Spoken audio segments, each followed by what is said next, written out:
صباح الخير او مساء الخير حسب التوقيت اللي بتشوفوني بيه. عاملين ايه؟ جمعه مباركه عليكم ان شاء الله وعلينا. انا طالعه اقول كلمتين والله العظيم، وانا ما اقصدش اي حاجه، فيا ريت تسمعوني للاخر وتقدروا كلامي وتقدروني معاكم. بالصلاه على سيدنا محمد. انا في ناس مش غاليه عليا زعلانه مني. انا طالعه قدام العالم كله واقول محدش يزعل مني يا جماعه. انا والله انا ما اقصد حد بعينه ولا اقصد حد بشخصه. الناس كلها عندي حبايبي، والناس كلها عندي غاليه، والناس كلها على دماغي. فانا طالعه بتكلم النهارده وبقول لكم اللي يزعل ما يزعلش مني. انتوا لما لو عاشرتوني مش هتزعلوا مني، وهتعرفوا ان انا بتكلم بطبيعتي وبتكلم بعفويه جدا. ما بتكلمش في حاجه تمس حد او حاجه تلقح على حد او حاجه تقلل من شأن حد او تقلل من شأني معاكم. كلكم اخواتي وكلكم على راسي وكلكم حبايبي. كفايه الكلام الجميل اللي بيوصلني منكم، ده تقدير ليا وده على دماغي وجوه قلبي وفوق راسي.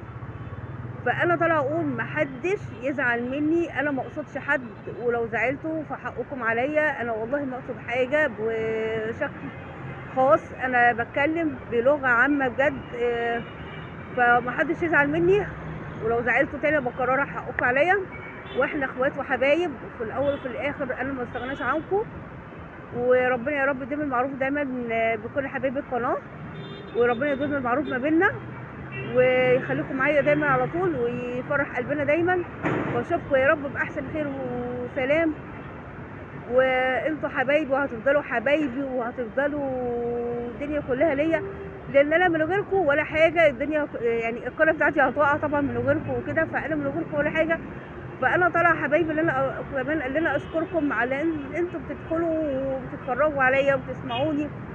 فانا بحب الناس كلها كلها، صغير وكبير.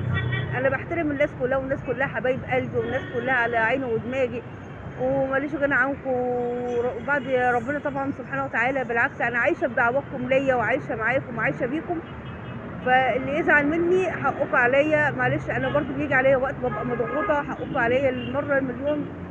ببقى مضغوطه وعندي ضغوطات غصب عني فانا ما اقدرش ان انا ازعل حد مني، وما اقدرش ان انا حد يخليه يزعل مني. وكفايه ان انتوا لو زعلتوا مني فالدنيا كلها تبقى وحشه. فحبايبي ما تزعلوش. انا والله العظيم انا مش طالعه بقلل من شأني لما انا بقول لكم حقكم عليا، ماشي. بس انا فيديوهاتي كلها انا ما بلقحش على حد ولا بتكلم على حد غلط.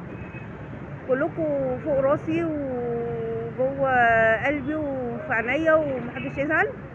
وانتوا حبايبي وربنا يخليكم لقلبي وربنا يخليكم معايا دايما. واشكركم على حسن استماعكم ليا، ومتشكره جدا جدا. ولو كلامي عجبكم معلش حطوا لي اللايك والاشتراك وتفعيل الجرس عشان اعرف ان هو وصل لكم. ومتشكره ليكم جدا على حسن الاستماع بتاعكم، ومتشكره ليكم قوي. واشوفكم دايما يا رب بخير وسلام ومع السلامه. عشان انا دلوقتي خارجه وان شاء الله خارجه خروجه حلوه يعني، وهاخدكم معايا جوله كده تتفرجوا معايا الحاجات اللي هتفرج عليها وتقولوا لي رايكم ايه. فحبايبي انا بحبكم جدا جدا جدا، وانتوا دايما على راسي وانتوا في قلبي، وربنا ما يحرمنيش منكم ولا من سؤالكم ولا من عتابكم. انتوا لو مش هتعتبوا عليا ابقى عارفه اللي مش غالي عليكم، ده اللي هيزعلني ويزعلكم مني. انما لما يبقى في عتاب ده محبه. العتاب ده محبه، وكفايه عتابكم وكفايه كده اللي انتوا بتثبتوا لي اللي انتوا بتحبوني، وانا كمان بحبكم. واشوفكم بخير وسلام ومع السلامه.